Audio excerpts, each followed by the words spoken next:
Okay, so welcome to our second class.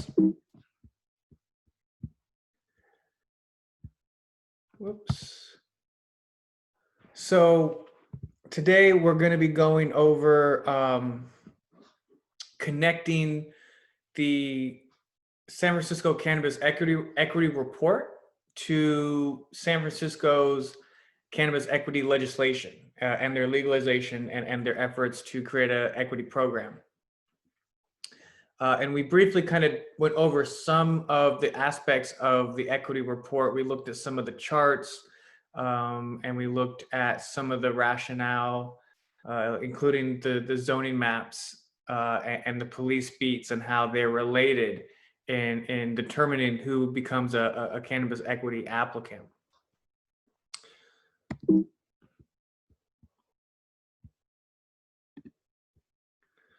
Before we do that, though, I would like to take this time to talk about the final exam, and feel free to ask me questions anytime during this if you have any.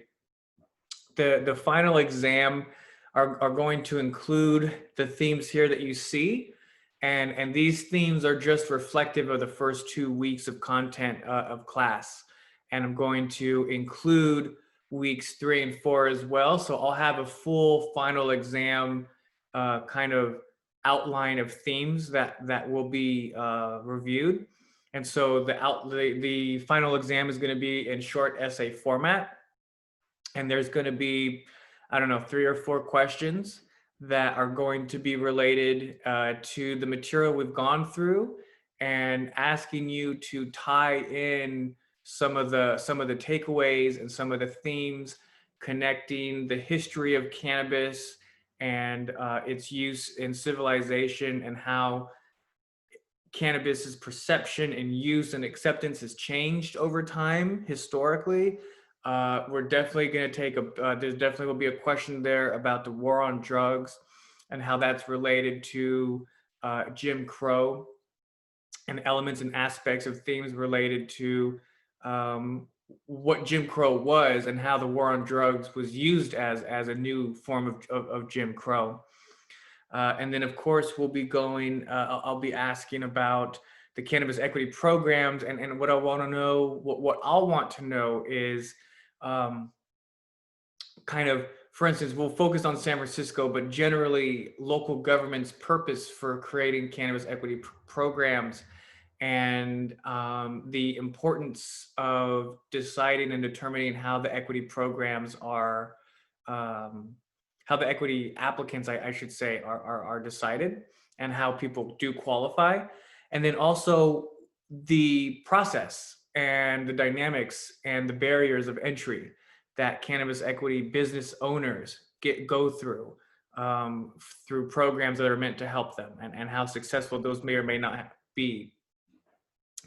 And I don't remember if I said this, but it will, the final will be issued on the last day of class, after class, and then you will have a week to submit it and return it and submit it online. Any questions about that that you'd like to go over before we move into the lecture tonight? Okay, not hearing any questions. I'll move forward. I think it's clear. Thanks. Everything's clear. Okay, great. Thank you, Pablo. Pretty good. Let me. All right. So tonight we have actually a panel that is going to be giving the most of the lecture tonight, and the panel is comprised of 3 San Francisco cannabis equity businesses or applicants who are applying for a commercial cannabis business license under San Francisco's equity program. And they actually have extensive experience in the political dynamic and creation and makeup of San Francisco's cannabis equity program. and they're going to share their experience and give you a lot of really great detail about the program firsthand. And so they're going to be able to do a much better job than me or a bunch of statistics are going to be able to do in terms of expressing and explaining and breaking down the program. And so before we do that, before we get into our guest speakers, I do want to go over some charts that the San Francisco Cannabis Commission, or I'm sorry, the San Francisco Cannabis Equity Report included to help make their case for the public policy that we have today for the Cannabis Equity Program. And a lot of it is stuff that we have seen already from last week. You know, I showed you charts and data and graphs about the disproportionate impact that the war on drugs had on communities of color, specifically in San Francisco. And so we're going to go through more of these kind of similar data charts that influence the current public policy that we have in San Francisco right now. So this chart here is juvenile felony drug arrests per 100,000 population, age between 10 and 17. And it is showing us San Francisco versus the rest of California between the years of 2009 and 2016. And so just focusing on San Francisco alone is where we're going to get a lot of get a good amount of ideas of what the Cannabis Equity Report was thinking and what they were trying to convey with their report and showing this data. So in 2009, out of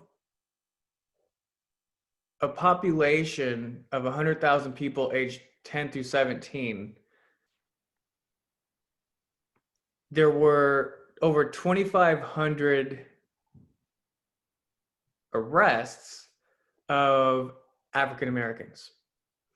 In the same year, in the same category for white people, we have 237.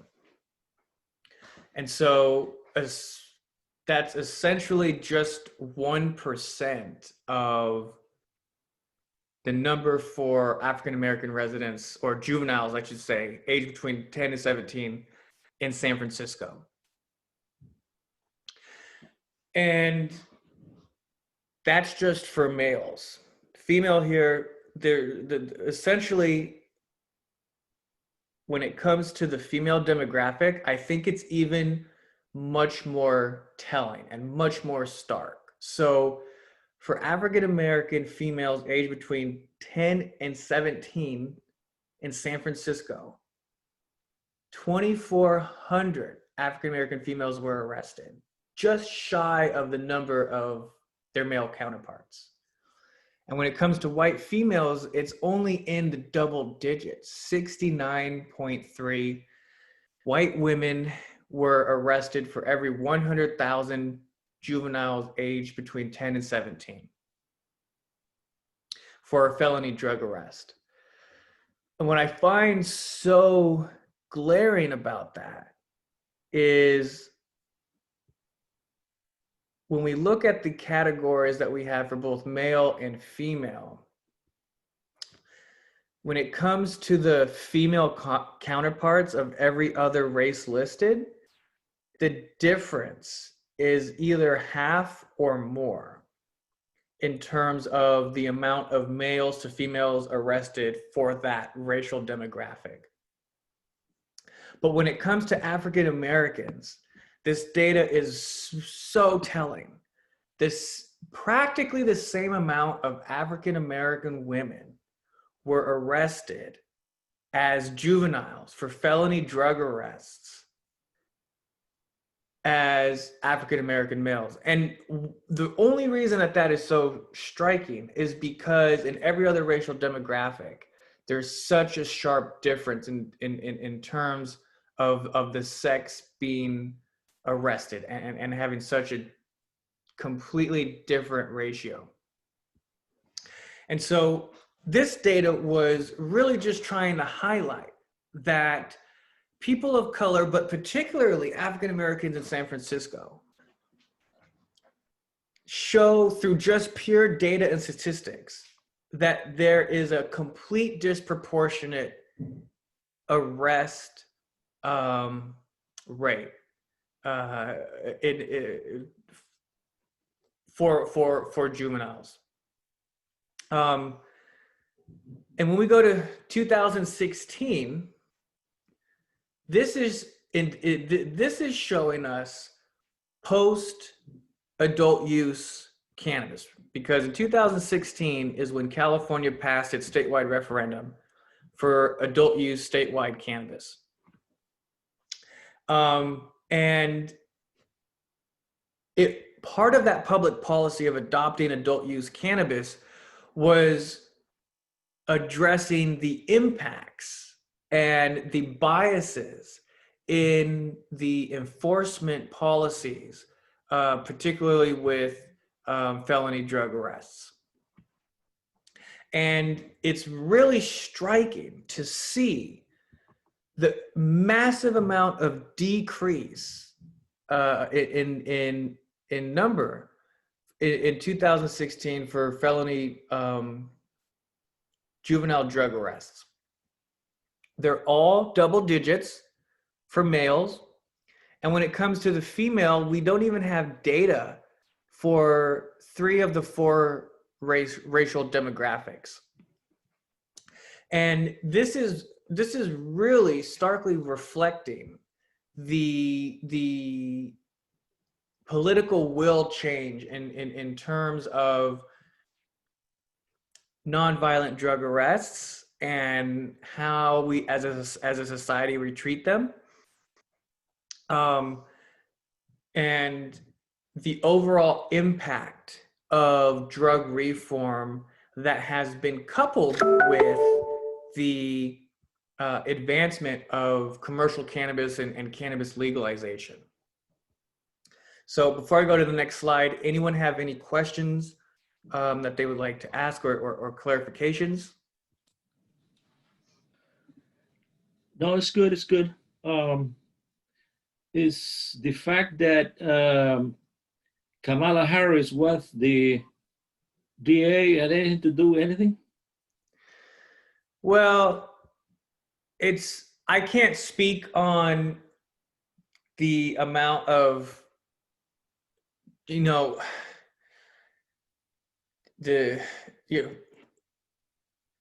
talking in 2009, she was the DA of San Francisco.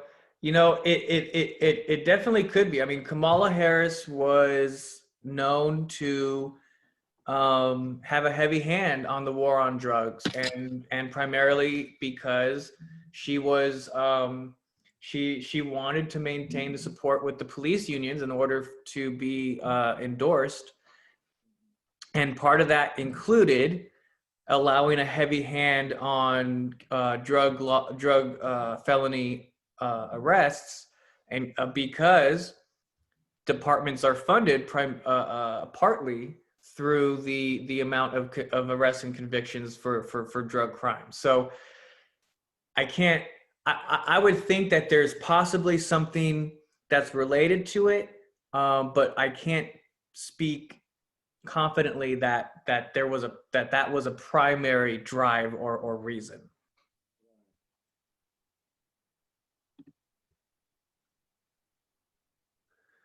So this again, this chart here is showing percent of Black cannabis arrests compared to the Black population in San Francisco. And again, this is just a really striking, telling graph when it comes to trying to convey this idea that the war on drugs targeted people of color, targeted minority communities, and was the functional equivalent of a Jim Crow type policy. So if we look at this graph, it is telling us that in 1999, Black people made up 11% of the population of San Francisco. And that had steadily declined to 6% in 2015. The red line is showing us the percentage of marijuana arrests of Black people in San Francisco during the same timeline and time frame. So in 1990, Black people made up 22% of the cannabis arrests in San Francisco, which is double their representation of the San Francisco population. And from 1990 to basically 2014, that number of arrests of people in the Black community for cannabis charges only went up. And it got to the point where it got to the point where it's almost 8%, it's almost 8 times the amount of the percentage of Black people in San Francisco. So this is comparing percentages of Black people that live in San Francisco out of all the arrests in 2015 for cannabis. 47%, almost half of them were Black people, and Black people only made up 6% of the population. And so again, if we think about last week, and we particularly about our discussion about the demographics of who consumes drugs, and generally it's even throughout every demographic. And last class we discussed that in a lot of cases it's actually white people who have a higher percentage of drug consumption. And the reason for that is white people have the resources to pay for drugs, and drugs are pretty expensive. And so just here really quickly, the takeaway here is this is just another great statistical analysis showing that the war on drugs, which was definitely fueled by cannabis violations and infractions, was completely disproportionately impacted by communities of color, particularly the Black population of San Francisco. Any questions on this graph before I move to the next slide?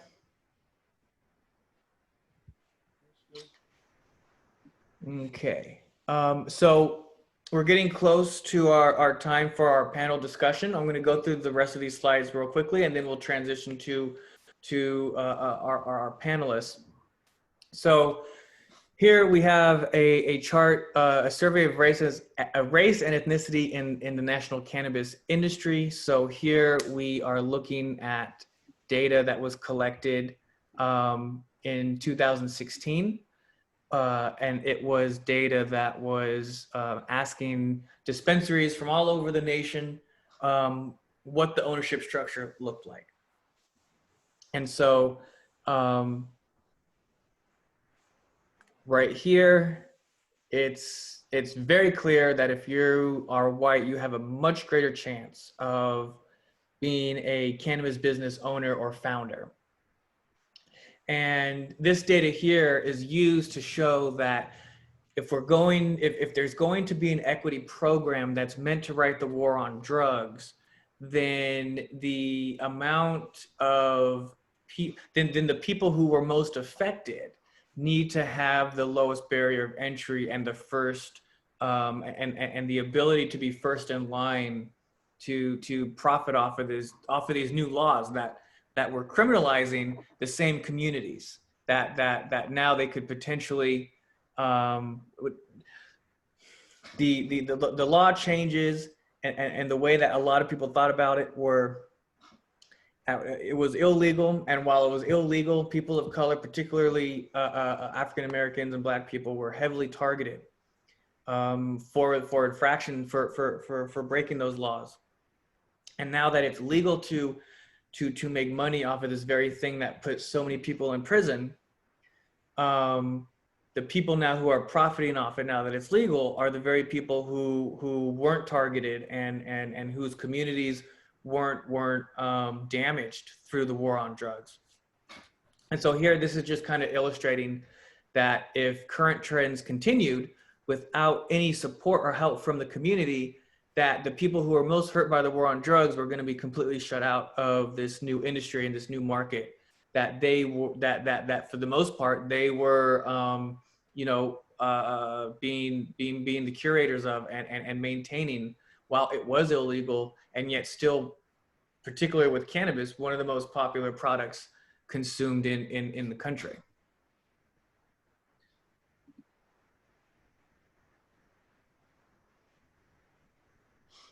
So here, this one is basically showing us kind of the same thing, except now instead of a national view, we have a state view, and going back and forth. The numbers pretty much statistically are the same. There's California fares a little bit better in the categories, but generally the same trends are being seen. And so again, this was just used to support that. And so now we went from the nation to the state, and now to the city of San Francisco. And again, the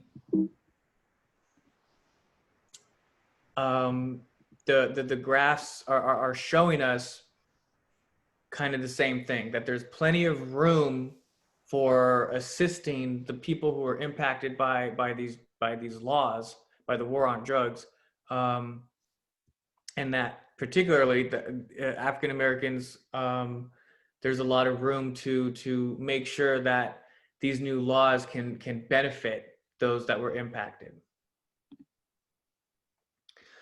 So here's a list provided in the report that details barriers to entry to the adult use cannabis market. And I want to go through these quickly, but I also want to kind of highlight this as a really good cheat sheet for the final exam. This is going to really help connect some of the dots and some of the themes in the questions I'll be asking you. So the takeaway and the focus here that I would like for everyone to follow along with me is kind of appreciating the barriers that are acknowledged and how they might impact a cannabis equity a demographic or community more than non-cannabis equity communities. So access to capital and financing, that traditionally has always been something that African-American communities and Black communities in America have had very limited access to, particularly fair and equal access to. And given the burden of federal prohibition, you get an even harder handed imbalance, because when you go, even if you are a business student graduate from the Wharton School of Business, and you're white and you're male and you have all the credentials and you have the background and you have the family wealth behind you, most banks that I know of would still not want to give you a loan for your cannabis, your marijuana business, because banks are federally regulated, and because cannabis is still federally illegal, any bank doing business with with a cannabis company, whether in a state that, even though they might have a state license, would be considering breaking the law because they're aiding and abetting a cannabis business, which is federally prohibited. And therefore, there's the risk of the federal hand of justice coming down really heavy with the hammer And that just makes investors way too nervous and risk advisors way too nervous. And so it's just pretty much no across the board. Access to real estate. Again, traditionally, African Americans in America, within the United States, have also traditionally and historically been um, uh, uh, forced out of accessing real estate in the same way that their white counterparts would have been had access. Licensing and regulatory fees. So this is just more money you need to get the license. Business ownership. So, you know, you might be really good at running a business on the street, but when it comes to running a business where you need to keep corporate documents and corporate formation and all types of other paper trails and records, it gets really overwhelming really quick. And it's really important that proper business skills are available to cannabis business owners, particularly ones that are in cannabis equity programs. Legal, regulatory issues, tax issues, awareness of equity programs. So all these require expert knowledge and experience. And getting access to those usually costs us a lot of money. So as an attorney, as a cannabis business attorney, that's a cost in here, right? Is part of my job is to provide the technical assistance here that we see listed. And so that, you know, paying the experts and the lawyers is not cheap. You need to get background checks. And you need to make sure that you know you're in a right county or the right city to do these programs. And so all that kind of takes very sophisticated knowledge and expertise to navigate through. There's a lot of sophistication required to just begin the process of getting a cannabis business, let alone actually getting approval and then starting to run one. So this slide right here is reflective of San Francisco's cannabis equity requirements. And again, this is going to be something that I'm going to want to have referenced in the final exam. In no way I'm going to ask you to memorize this, but I am going to ask you to think about the themes and some of the takeaways and illustrations in this list that describe the point and the purpose of who is being qualified and who's not qualifying for these equity programs. So let me start from the top and read this real quickly. If you are going to be eligible, that you must have household assets below a certain level. If you have 3 people in your household, you cannot have more than $249,000 in any savings, checking, or investment accounts. You need 3 of the following conditions to be eligible for San Francisco's Cannabis Equity Program. The first one has been arrested for cannabis offenses, including as a juvenile. Have a close relative who was arrested for cannabis offenses, including as a juvenile. Lost housing in San Francisco through eviction, foreclosure, or subsidy cancellation. Attended school in the San Francisco Unified School District for 5 years. Lived in San Francisco census tracts for 5 years. Where at least 17% of households are at or below the federal poverty line, and have a household income below 80% of the area median income in San Francisco in 2009. And so any questions on this slide before I go to my next one? Real quick, Dominic, Please.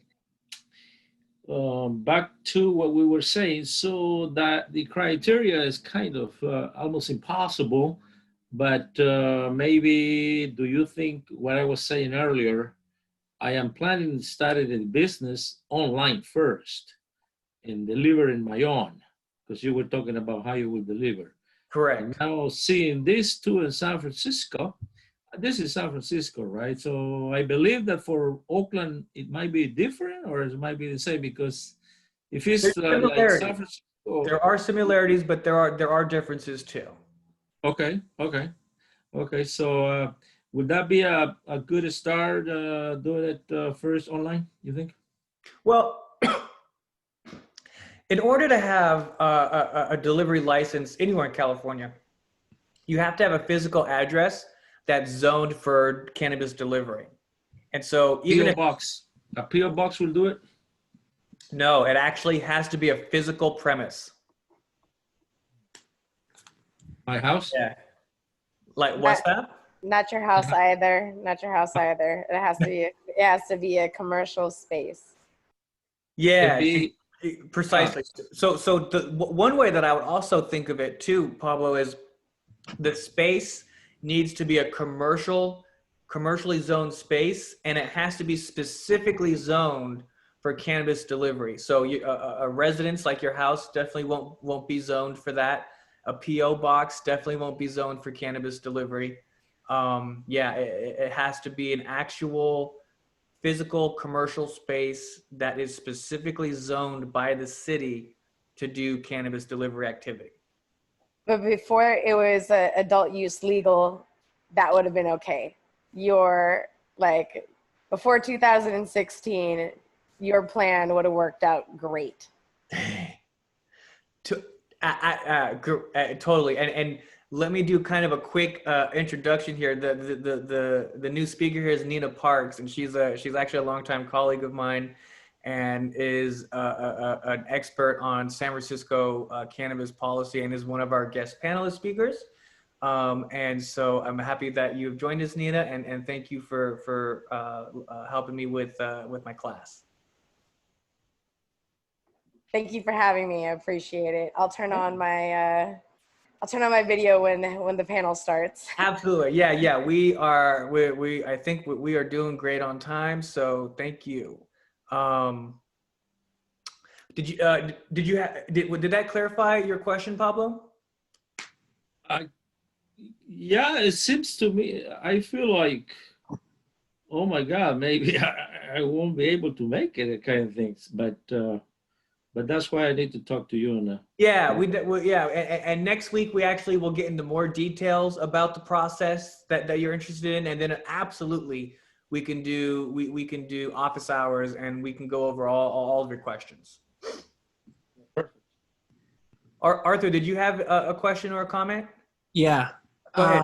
I actually had a question. So is this a program where, let's say someone meets these three conditions, are they automatically in the program, or is it kind of still on a case-by-case basis where if they meet three, they could still say, we can't have you in this program or something like that? Great question. So the way that it works is you actually have to apply to be a verified equity applicant, and then you through the application you tell them which of the three out of the six you qualify for, and you provide them your evidence. And they don't, there's not really like a hard and fast strict rule on what they allow as evidence. There, in my experience, the Office of Cannabis is actually very lenient with having you prove these things. It's just a matter of simple documentation that they're looking for.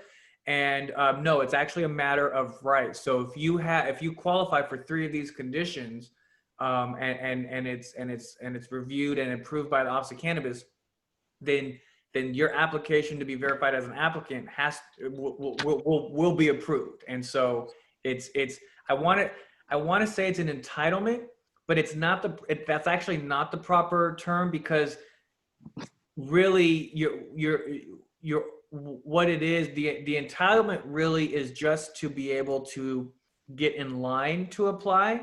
It doesn't guarantee you a license by any means. And so the reason why it's important to be entitled to get in line is because for the next 2 years at this point, San Francisco is only going to process cannabis equity business applications to get permits.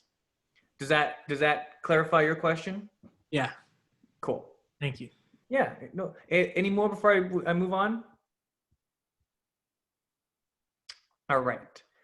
And so this next slide is showing a list of area median income. And so you know, for depending on what your family, what you declare as your household, your household size, these are the numbers that you're allowed to have in terms of your yearly income. And oh, I thought I had a map. I don't have a map. So anyway, this is just giving you an idea of the level of specificity is that the Office of Cannabis is requiring to validate you as a cannabis equity applicant. So that is going to sum up my part of the lecture tonight. I am now going to start, folks. We're going to start switching to oops.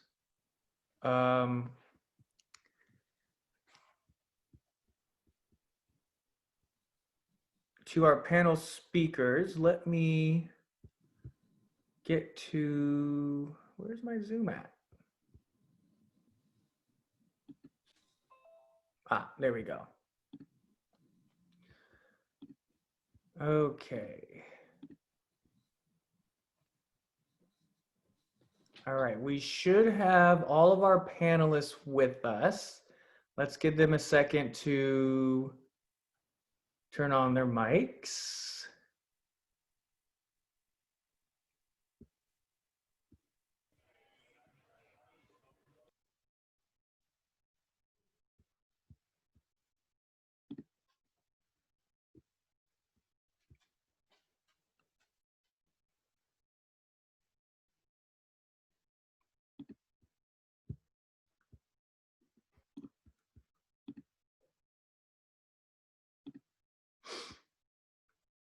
Okay. So I know Jakari, can you hear me? Yeah, I can. Can you hear me? Great. Yes, I can. Thank you. Terrence? Yep, loud and clear. And Nina is here. Great. So let's get to our panel. I'm gonna do a really quick introduction of our panelists, and then I have a set of questions that we'll go through, and then at the end we'll do question and answer from everyone in class. Give me a second to set up, get my questions out.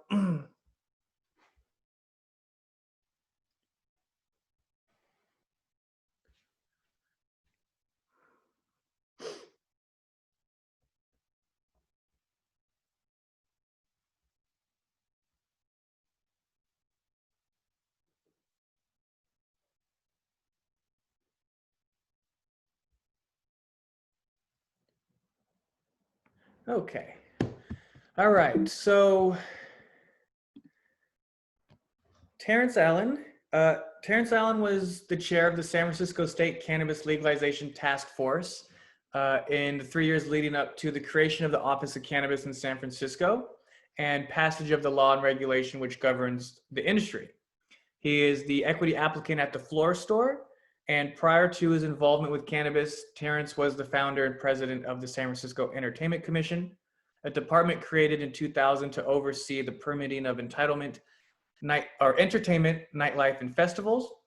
He was one of the team of 4 who created the electronic music parade and festival known as Love Fest.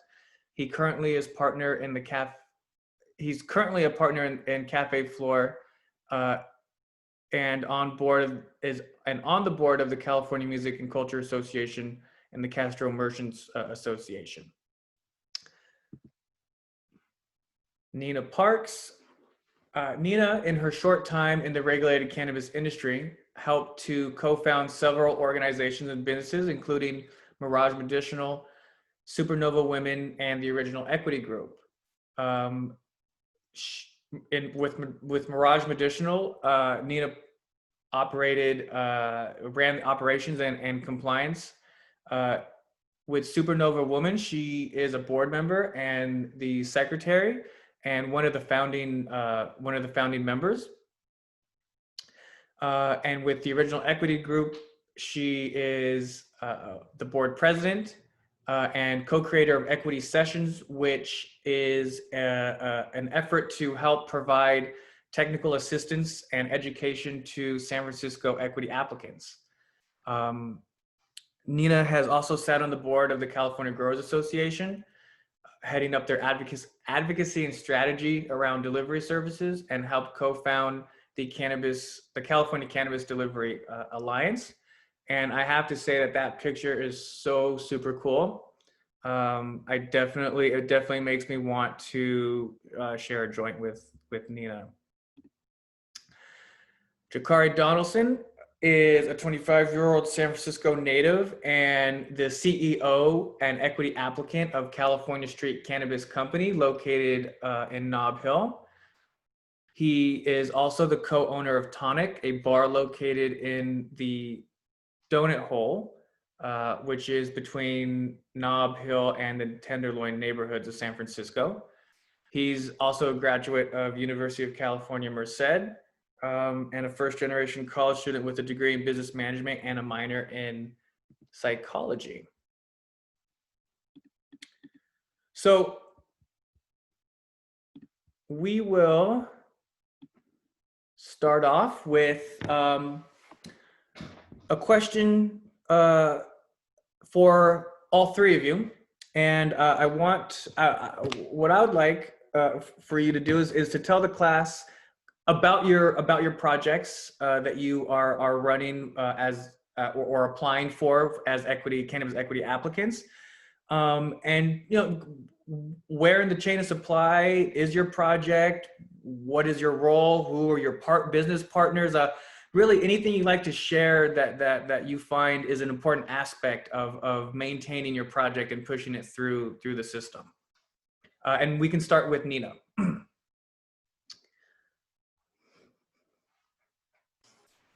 Kind of mute myself. Cool. Good evening, you guys. So my name is Nina Parks. I am born and raised here in Ramaytush, Ohlone territory that you guys know is San Francisco, California. I do qualify for equity. I qualify for equity because my father was arrested, my brother was arrested, and I grew up in the Mission District of San Francisco. And I went to public school in San Francisco. So those are the criteria that I meet in order to qualify for equity. I also chair the Cannabis Oversight Committee for San Francisco now. And I just launched my own brand, which I'm really excited about. It's called Gift of Doja. I curate small batches of outdoor light dep, and then working on some mixed light partnerships to get a little bit more consistent, but really wanting to bring the craft cannabis experience to the consumers. And like Dominic talked about, I was on the California Growers Association, so there were so many legacy farmers, so many family farmers that were looking to cross over, and the only way that we knew how to survive in this kind of big business climate is to partner with each other and to figure out how to build supply chain partnerships in the ecosystem so that we could continue to operate and create the culture and business that we really feel in our hearts,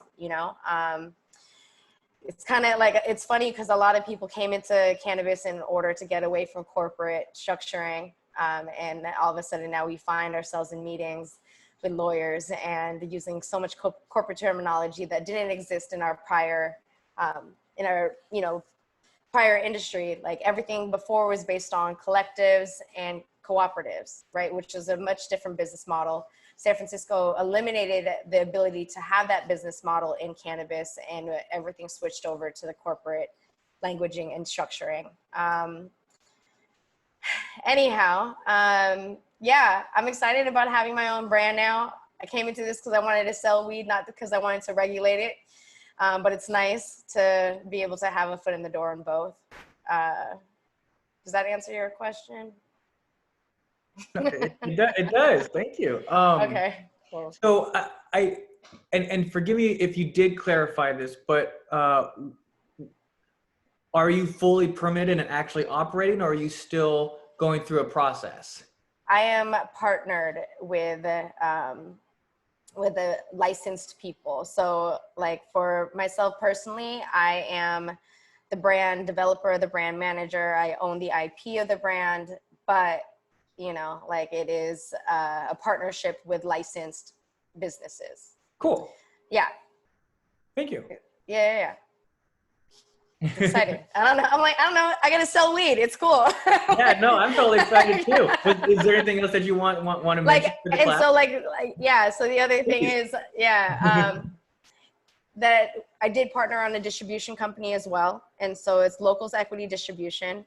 And it is like, it's a makeup of like 5 different equity applicants. Again, that's like really the only way that we could survive like this landscape, is to be able to work together.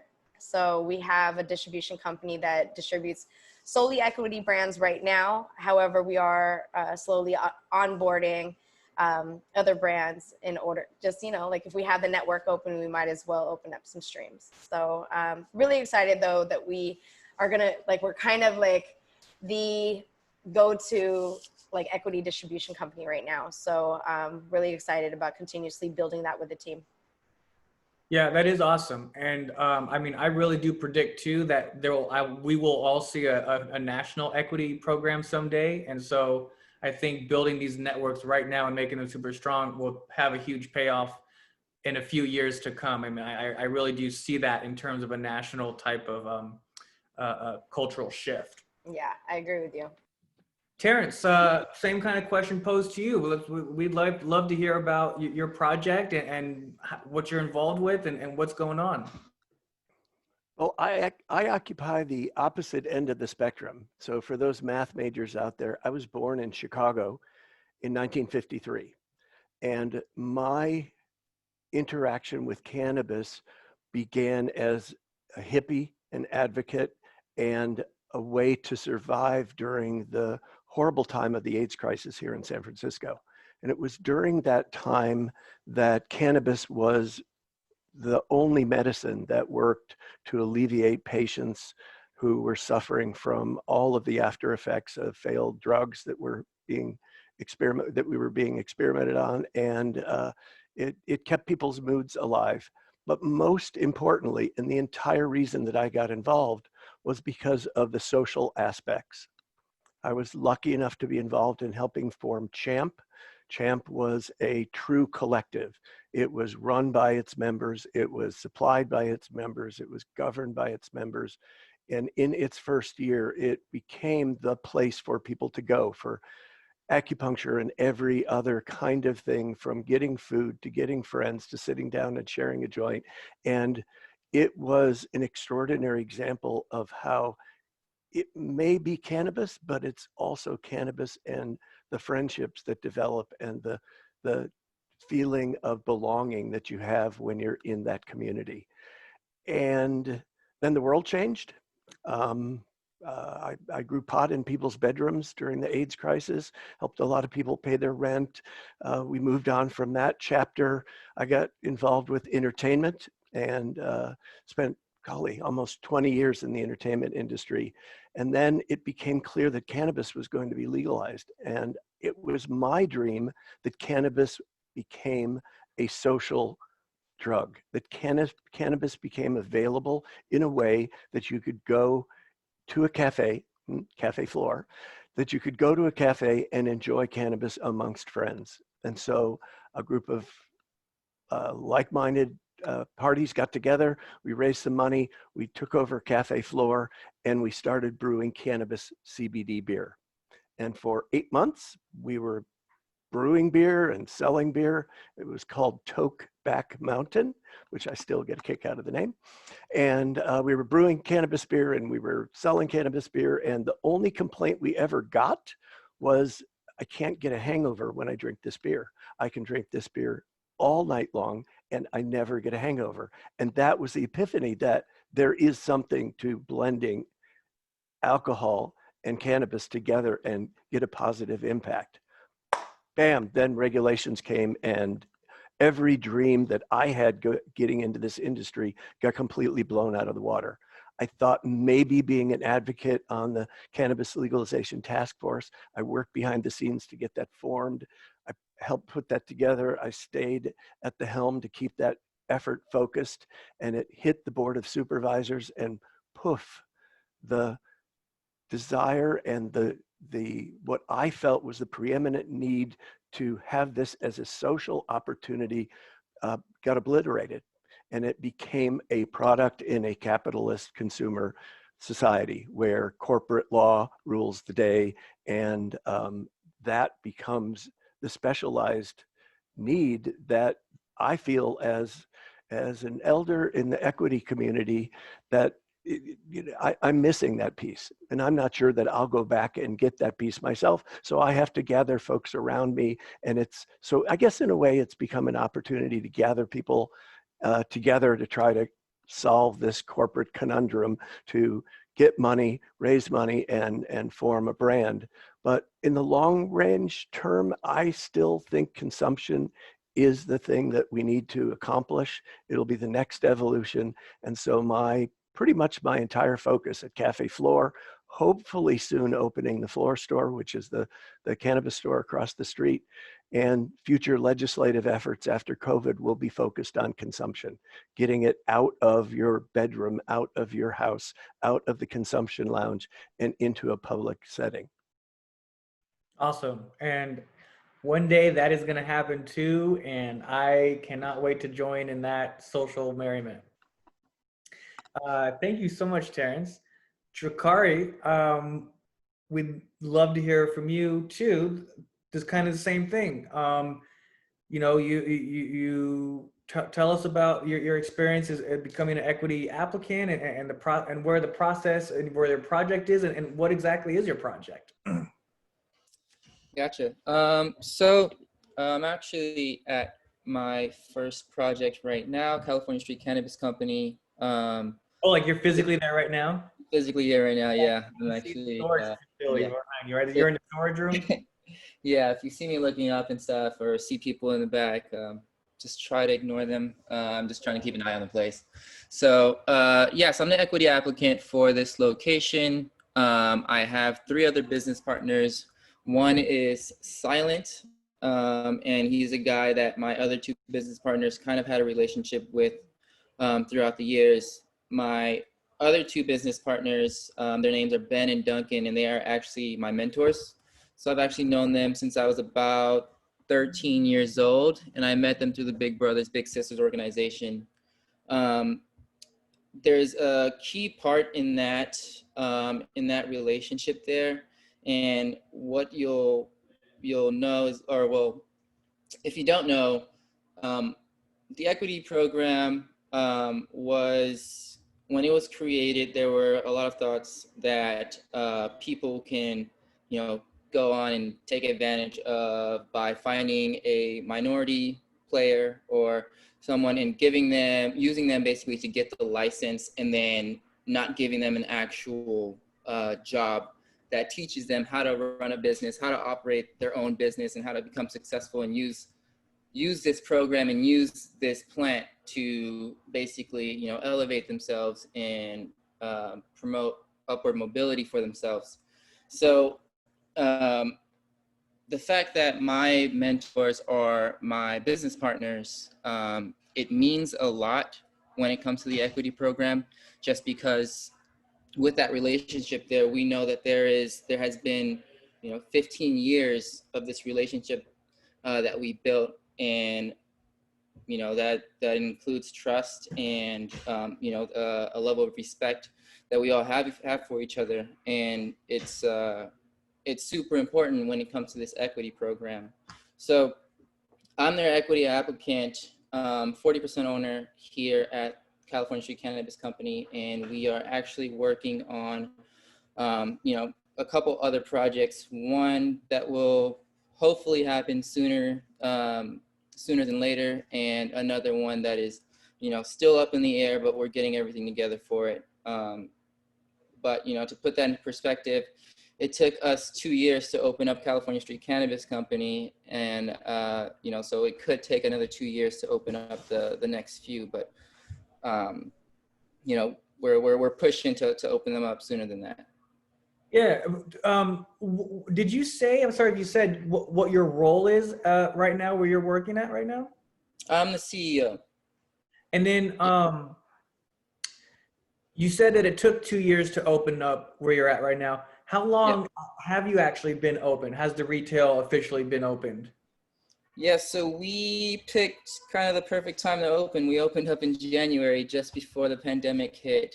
So We just were we were actually the first equity dispensary to open up in 2020, and it's been a hell of a ride. And we've experienced a lot. We were one of the shops that unfortunately was looted during the the riots. Yeah.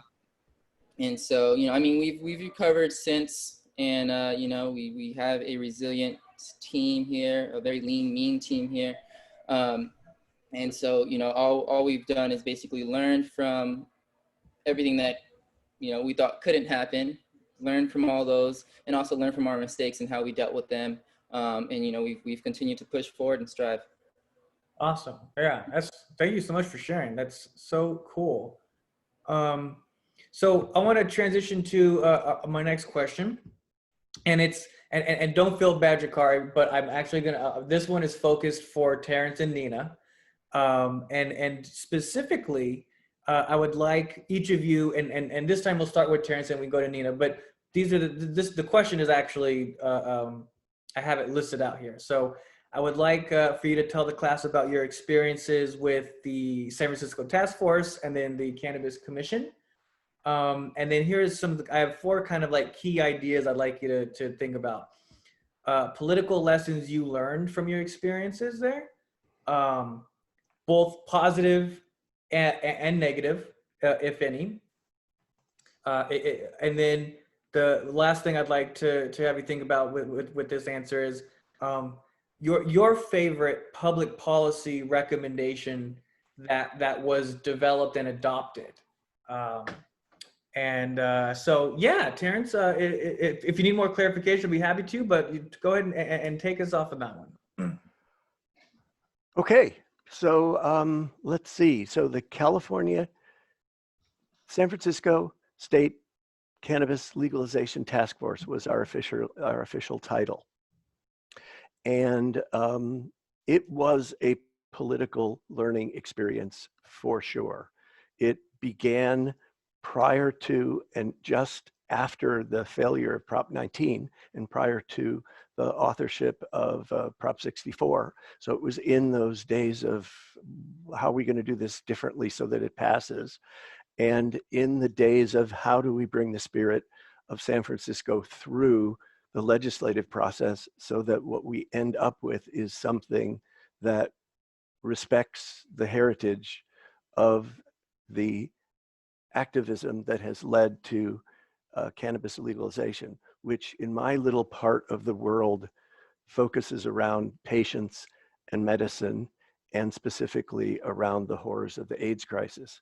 I believe, and I can say that, I don't know, but I believe that those deaths during that time allowed cannabis legalization to jump forward a decade, maybe 2, because of the focus on the positive benefits. So in the positive, political lessons are really know why you're doing what you're doing, because if you're going to do it for a combined political advancement and a business advancement, the two are very, very, at least for me, are very difficult to intertwine. They seem constantly at odds. The corporate culture and the structure and the requirement for money and the reporting. I filled out today a form the San Francisco Office of Cannabis has put together for a grant program. And it was like an hour of corporate conundrum in trying to explain what it is and how it is that we operate. And so be prepared for that, because it has been a challenge to keep focused on what this goal has been. So the political lessons: stay focused on your goal. What are the negatives? Dream big and expect a very little bit of what your dream is to come through. And that's a hard fought political lesson in all the things that I've done over the course of my life, that you never get what you think you're going to, or what you want and what you set out. So you have to have your idea flushed out really well, so that as you get certain accomplishments and certain things in the political process that get through, get passed, turned into law, and actually happen, you can revel in some satisfaction that you played a part in that. And I think that the biggest success, the favorite recommendation that was adopted, was to create an independent Office of Cannabis. There were discussions along the way that it should be in this department or that department. Everybody from the police department to the health department to the planning department, everyone thought, oh, well, maybe it should be in our department. And knowing that for cannabis as a new industry to survive, it would take a dedicated team in City Hall who are absolutely aligned with implementing the rules, regulations, and law, and didn't get distracted with implementing other policies or regulating restaurants or whatever all the other departments do. And that is the biggest takeaway and the biggest success that I look back at and go, that actually turned out working. That answer your question, Dominic? Yeah, it does. And I think that, I mean, you definitely mentioned that how you were part of creating the task force, but I don't know if you said that you were the chair. And so I just wanted, I wanted to make sure that our class knew that you actually were the chair of the task force. So I went to then Supervisor Scott Wiener a year before the task force was created, and asked him if he would sponsor legislation creating a legal framework for cannabis in San Francisco. And he looked at me and he said, do you realize how many people have died on that cross? Sorry, I don't mean to offend anyone. Do you realize how many political careers have been shattered by that dream? And I said, okay, let's backpedal a little bit. And that's what politics is: figuring out your one ask and then realizing you're going to get this other ask. So I knew that we weren't going to get legislation for creating cannabis legalization, but the next most important thing we could do was to create a group of not only department heads, but of citizens, people appointed, regular people like Nina, that were appointed, that actually met every month, sometimes 2 and 3 times a month, and worked away towards this project. And yeah, I helped create the legislation and kind of pushed the supervisors unanimously to agree to create this task force. And then I was fortunate enough to be appointed by the group and reappointed a third time. And we operated on a co-chair basis. So it was not that, Terrence Allen is chair. There were 3 of us that really ran that show. Right. Yeah, correct. And I really want to highlight that. And that was a great highlight too, Terrence. And for the class, the takeaway I'd like for them to think about is kind of just the massive amount of effort and organization that it took to get to the discussion of cannabis equity on the table in a serious manner that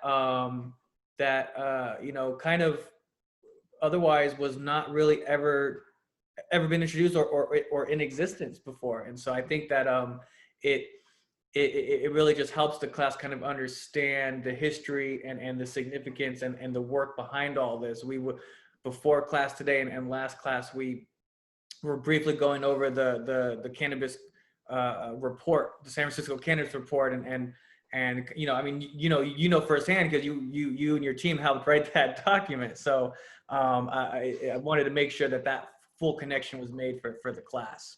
And I think the class also has to connect with at least for my generation, what started all of this? It didn't start with the legalization movement. It started with the crazy guy by the name of Dennis Perone, at least here in San Francisco, who was more of a I don't know what, I don't even know how to describe Dennis. He was an absolutely crazy person about making sure that cannabis was available to whomever and for whatever reason they wanted it. And it was that one person who relentlessly got arrested and got chastised and had everything stolen and had his house broken. I mean, the endless barrage of enforcement that went on for decades and actually followed him into the grave. That's sacrifice is what all of us stand on.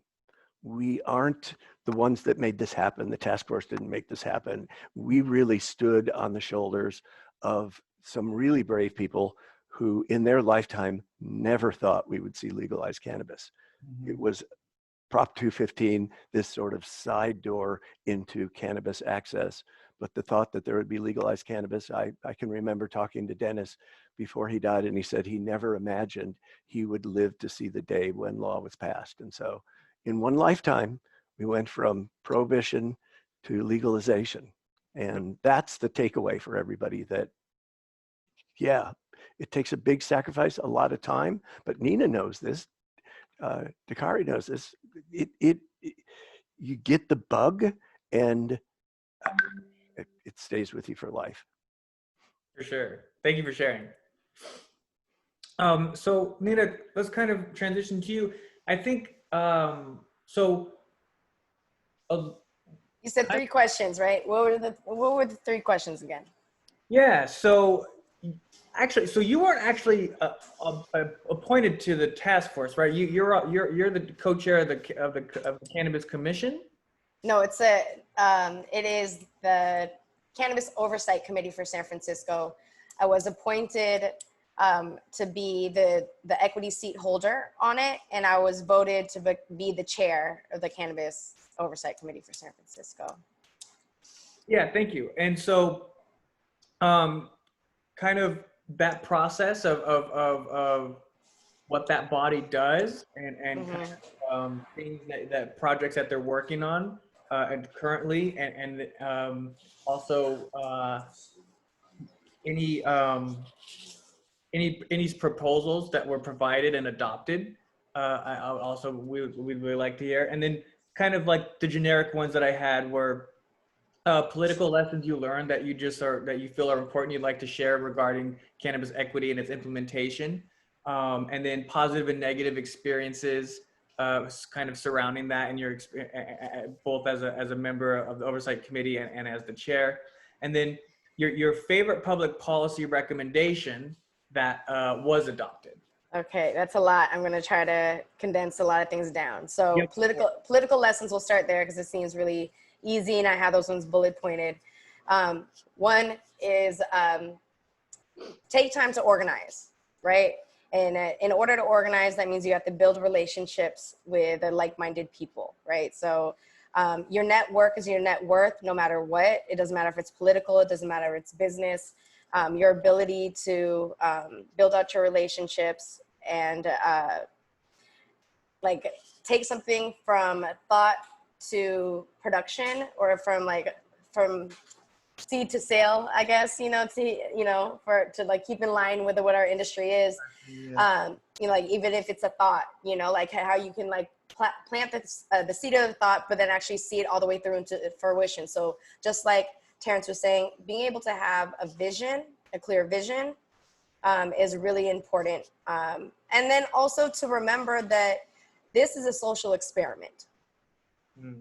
Politics is a social experiment. We don't know what's the best for everybody to live. We don't know these things. Like what we can predict some things based off data that's presented, like what's in the Cannabis Equity Report. However, like those statistics and those numbers are not necessarily reflective of what people's true experience is like, right? There's people that should have qualified for equity, but because they live 2 blocks away from the census zone, they were denied the ability to qualify for equity, which doesn't make any sense because all of their life factors were exactly the same, you know? So data is not always correct, right? Like basing it on very strict data guidelines is not always the right thing, right? Just to remember that this is a living document. This is a living process. We are stumbling through, and what a lot of our lawmakers and regulators like to say, we're building a plane while we're flying it, or like people in the industry are on a roller coaster and regulators are trying to lay down tracks as we're going on this crazy roller coaster. So things are ever changing and you're like, oh, like we thought that it was a dip, but it looks like it's a loop-de-loop instead. You know, like, who knew? I don't know. So that's kind of like, as far as the feeling in it, like, don't be prepared to think that you know what's coming next, because, you know, just be prepared to like pivot and just like be able to adjust the way that you operate, you know.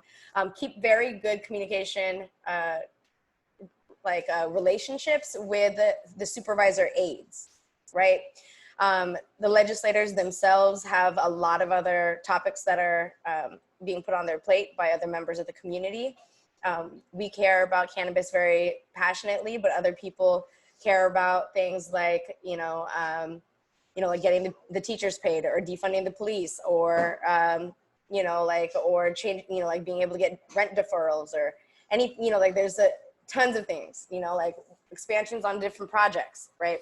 All of those things. So those are coming onto their plate. Their aides are the ones that are able to keep their schedule and are going to be able to actually sit down with you as a person to like hammer out your ideas before it gets to approval from from our legislators themselves. So don't think just because they're not, they're like the staff member in the supervisor's office that they're any less important. They're probably the most important people in the office, so those are like, I guess the best political lessons that I would like other people to like really adopt, the more active, like civically active folks that can maintain good relationships in those areas, like we can actually hold our legislators accountable. So that leads to like, what does the Cannabis Oversight Committee do, right? Because so if we talk about accountability of our policies and like also analysis of like, are they working well or not?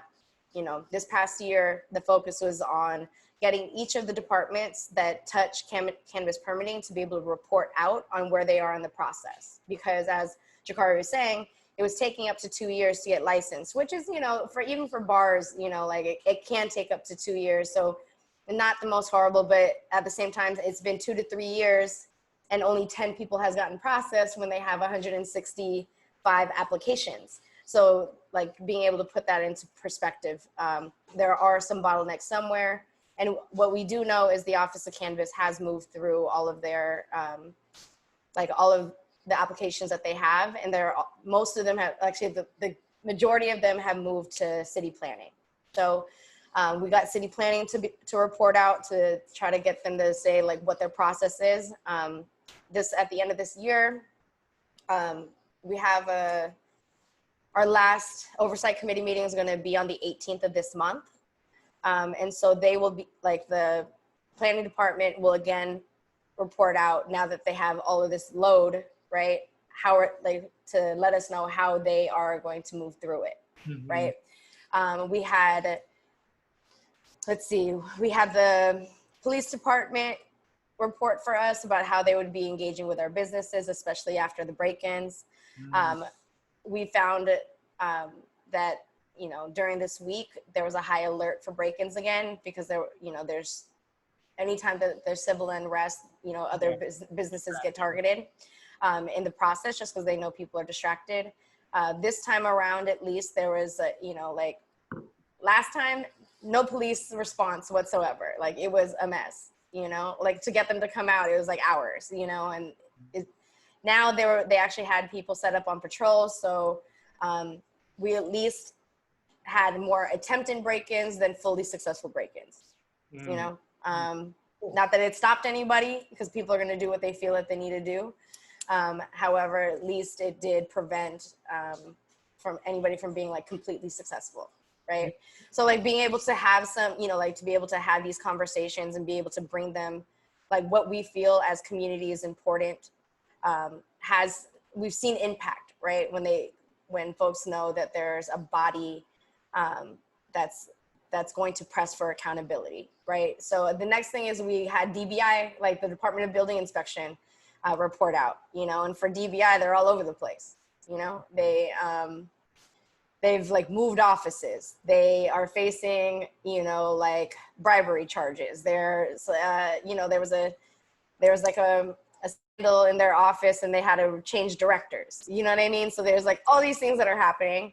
And then, as far as us being like, so where are you guys at on the ordinance to make this process a priority for equity applicants? And they're like, I don't know, we don't consider equity applicants any different than any other business. So I don't know, what are you talking about? We're like, oh, so there's no buy-in from your office, So like seeing like where the broken parts, so again, that's why in the very first thing I said, the communication piece is the most important, right? Because like when it falls off in any area, that's where it gets funky, like we're like, oh, okay, so like no one was talking to DBI, so that's why there was all that corruption that happened in their department. None of like all of us as business owners, we have like Slack channels and Monday and like all these other things that network all of our different pieces together, whereas the city of San Francisco can't even walk across the street, like from one department to another to like connect the dots, and it's like, and it's just, again, like people are human. I'm not saying this to like berate people into being like, these are horrible creatures, that run our city. It's not that. People are human, but really like, even in our businesses, if you don't pay attention, things get sloppy and then you have all of these mistakes that happen, So like just being like the oversight committee there is there to like help things tighten up a little bit, right? Or a lot, hopefully a lot, some of the things that we're going to be really looking towards is like, one, we give recommendation to the Office of Cannabis of things that we hold as priority. Two, we give recommendation to the supervisors of like what needs to be changed, or like what needs some like focus and accountability on, right? Or oversight on. So something that's coming up is conversation around the retail tax. Well, not the retail, sorry, the gross receipts tax. We saw some really great motion this past week at the Budget and Finance Committee about suspension of the gross receipts tax that was supposed to start in 2021, and then be able to push it to 2022 instead. So it looks like right now there's no really major opposition for the suspension of it. However, tax structure specifically for equity applicants is going to be up for conversation at the Oversight Committee this next week. Is it next week or the week after next? The 18th, right? So on the 18th. Yeah. So those are important things for people to be mindful of. Another thing that is like priority in discussion, because Oakland was successfully able to implement this for their equity applicants, is shared kitchen spaces. So the state has S-type licenses that are available. The city of San Francisco does not have any legislation to regulate permitting S-type license spaces. So we are going to be working to give recommendation to our supervisors to create that language so that there's more opportunity and a lower barrier to entry for another part of the supply chain. Yeah, so it's like it's a game of attrition. Nina, could I actually ask you to expand on the S-type license and how that would lower barriers for equity applicants? Right. So the S-type license is the shared use license, and it's specifically for light manufacturing. So those who want to create edibles, topicals, and like heat infusions, no like volatile extraction. But more things that would be a shared kitchen space, right? So think of this like, a food truck prep kitchen kind of model, kind of, right? But a little bit stricter because the cannabis restrictions are a little bit stricter. What this allows equity applicants to do is get multiple permits under one license. So for the city, for them to apply for their business permit, essentially with the city of San Francisco, and to get approvals approvals to be able to get a cannabis, to produce cannabis products in the city of San Francisco. However, they could be under like an already state licensed facility, right? So one, it cuts down on the time like that you can get operational, right? As one. Two, it would be able to allow multiple equity applicants to go in on one state license. So that also like decreases the cost, right? As opposed to like having to upkeep a facility all on your own when you don't have a lot of startup capital to scale to like the rate of being able to keep up a facility on your own, so it is important that that option becomes available to the citizens of San Francisco, because there at this time period has to be as much opportunity as possible. And of course, now we're looking at facilities that have stricter COVID protocols, but there is already like FDA standards, that people are following just to be able to provide us food still. So there's not like, it's not having to like really recreate the wheel too much, right? So it shouldn't hold us up, in being able to get these facilities up and running. But it is going to be a primary focus. So the tax, creating the S-type license, and of course, what Terrence has been talking about this whole time is the history of compassion in San Francisco, and that story being the true story that has allowed for legalization to happen. Like we as communities are facing like mental health crisis. We're facing, like physical health crises with chronic pains, from everything from cancer to AIDS to, lupus. We have a lupus or Crohn's disease.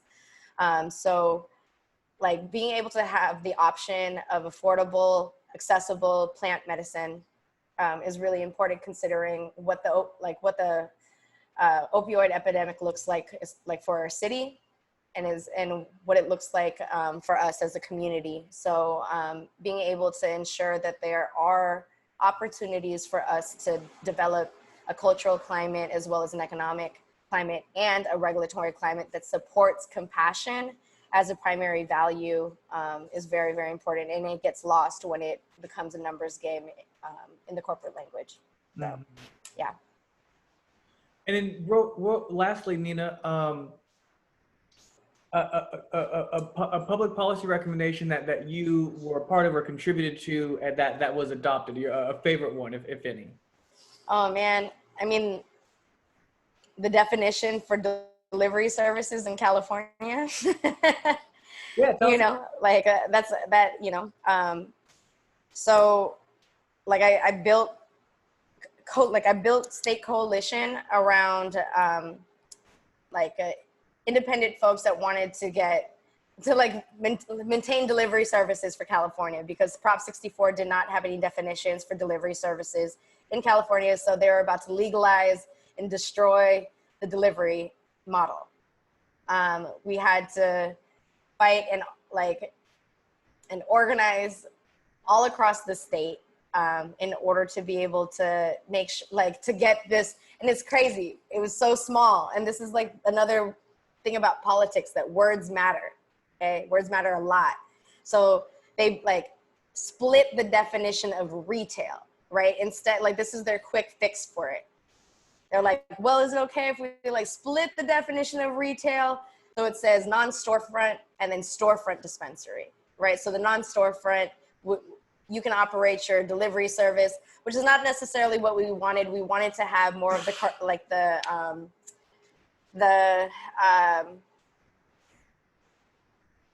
this smaller model that Pablo wanted to be able to do, you know, because I was functioning out of a what is it called? Like a shipping container that I built out, in the middle of somebody's warehouse, Technically, it was probably the most compliant space anyone could have had, really, but it wasn't zoned, and it wasn't this, and it wasn't that. And so I lost, I was only paying $400 a month to keep it up, right? And now if I wanted to go back in, I'm paying upwards of $1,000 something bucks, so that changes my overhead and changes the budget and all that, those other things. Anyhow, so the fact that it even exists, I think is really, really important. It also helped to set the precedent, and like that work helped to set like the model of advocacy that Massachusetts adopted, like Massachusetts advocates adopted to make a set aside for delivery licenses only for equity applicants for a time period in Massachusetts, like based on the work that we did. So I think, you know, like you never know who you're going to impact. You never know how those things are going to end up changing and having a ripple effect. So like sometimes, just like any artist, you have to let it go, right? And like see how the world interprets it. So, you know. Nina, okay. Yeah, thank you, Nina. So let's go to my next question. And just for everyone in class, I definitely am going to allow time for question and answers for the panelists. I have a few more questions and we'll open it up to question and answer. So this question is for everyone, and Andrew Kari, we'll start with you. And this question definitely has been touched on by everyone to some degree or another, but I kind of want to go back and get maybe even more specific examples, if you have any, but challenges for cannabis equity applicants and folk, and I mean, we could spend the next the rest of the night talking about challenges for equity applicants for sure, but just kind of briefly for you, Jakari, from your personal experience, like challenges or just things that stuck with you when you were being verified with San Francisco to be an equity applicant, getting your license. And again, you've mentioned some of the hurdles that you had to go through, but you know, maybe something that you didn't mention, like just contracts or business agreements or other written type of documents that you came across and made you wonder or ponder or think, or maybe something you didn't even think about that forced you to kind of reevaluate your role in your business plan. And then now that you're owning your business, kind of challenges that you're facing just owning a cannabis business. So definitely very broad and wide question, but think of it as, so for connecting with the class, we have next week we're going to be going over kind of the actual processes to become verified and then to own a business, and once you own the business, what are some of the obstacles, and just to kind of give you context of where this question is aimed at. So Jakari, why don't you take us from there? Gotcha. Well, there are a bunch of challenges, but I think we can start off with one, the education aspect. So basically, you know, when I first started filling out the equity application, or, you know, learned about it, I had to educate myself on, you know, certain terminology. I didn't know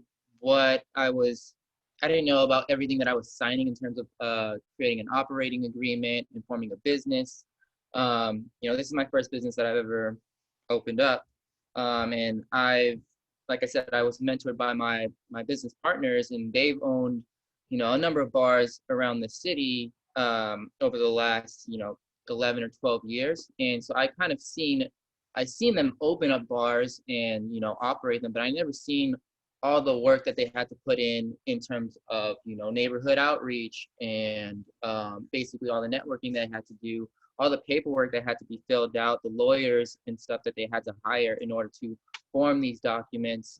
So being able to, one, understand that whole process and understand exactly what you're doing step by step, you know, that is a feat in itself. And I would say that still probably is one of the most challenging things for me, is just wrapping my head around corporate structure. And, you know, I did go to school for business, but, you know, learning something in school and in class doesn't necessarily always apply to real life. So, you know, being able to figure that part out was a bit of a challenge for me. And then on top of that is funding. And With cannabis, yeah, it's legal in the state, but there's a lot of things that you can't get. Like I couldn't apply for certain grants or certain COVID relief help when COVID hit. So being able to navigate your way through those type of issues if you don't have any funding, and that's what the equity program is for, is to be able to provide those resources, the funding, the education, the mentorship, the opportunity for collaboration, stuff like that. So yeah, so education, funding, also, finding a location when you have in San Francisco, that I don't know if you have ever looked at the map of all the applications for dispensaries. You say that But you kind of like the zoning map. yeah, the zoning map. Yeah, we did look last week. We did look at some of those. I mean, the city is saturated, and so one, finding a location, and the thing is, when you find that location, you do also have to, one, let the landlord know that you are going to be participating in a cannabis business, and some landlords don't want to participate because maybe they are thinking of refinancing in the future or something like that. Well, you can't refinance if you have a cannabis business running out of your building. So you have to find somebody that's willing to play ball, and on top of that, you have to find somebody who, or a location where you can negotiate that rent, because you're going to be sitting on that location for at least 2 years, a year and a half, and you're paying rent on that. You're not, that's all startup costs, and that's another thing. That's another challenge, or that plays into the whole funding part, is you have to have financial backing. You have to have the capital to be able to stay in the game for the long run until you're able to start, making some profits. And even when you do open up, you may be making profits. It really depends on how your business structure is formed. But I don't know if you guys have been looking at 280E, but that tax law literally kills what I'm doing here. I'm not necessarily making that much money or any money, at that fact, because I have to give all that money back to the government. I literally have to save every dime because I don't know exactly how much I'm going to owe in taxes next year. And this is something new to me. I've always been able to do my taxes on Free Tax USA, and it was, very easy, seamless, just entering in some numbers, and the website does the tax calculations for me. But now I actually have to have a tax guy who has to walk me through what a K1 is and how that is going to, have implications on my tax return, or maybe I'm going to have to owe more money. Who knows what it is? And even if I overestimate how much I'm going to owe back to the government, I still can't take whatever's left over and pocket it, because who knows how much I'm going to have to owe the following year. So plus on top of that, taxes are increasing, or they're always considering increasing taxes in the cannabis industry. And so you have to be prepared for if that actually does happen. So I would say those were some of my my difficulties when opening up this cannabis business. And I guess the second part of your question was, what are the challenges that I faced, now that we've been operating? Yeah, definitely. I would say,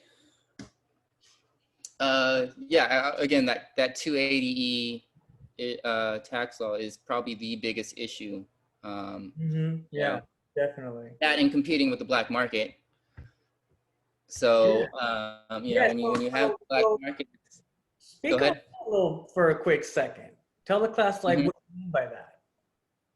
Well, the black market is pretty much, they're able to buy for cheaper. They don't have to pay certain taxes, and they're able to jack up the prices to nearly as much as we charge here at the dispensary.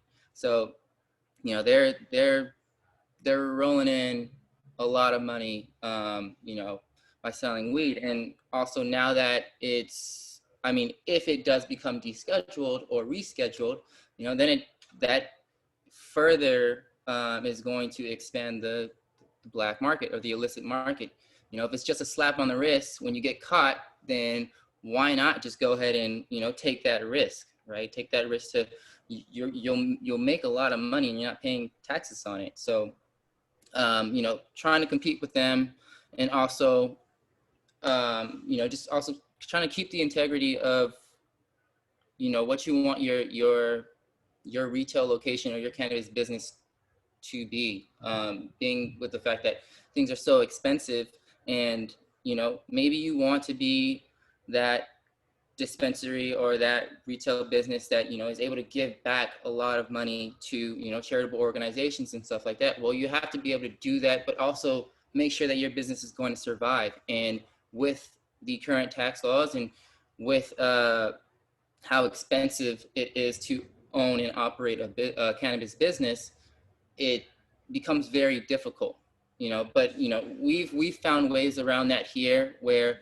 you know, we have compassion programs. So we started up a compassion program back in June, and, you know, we basically partnered with the Brownie Mary Democratic Club, and also with another nonprofit organization called We for Warriors, where we have been able to donate over $86,000 worth of cannabis product to people who actually need it, and who may not necessarily be able to afford, you know, the 35 to, you know, $110 eighth that we may have. So, and like Terrence was talking about and Nina was talking about, is, you know, we are here because of those people who benefit from these compassion programs, who, you know, they were the ones who fought, you know, and basically got legalization to where it is today. And so, you know, we have to give back to them. We should want to. And so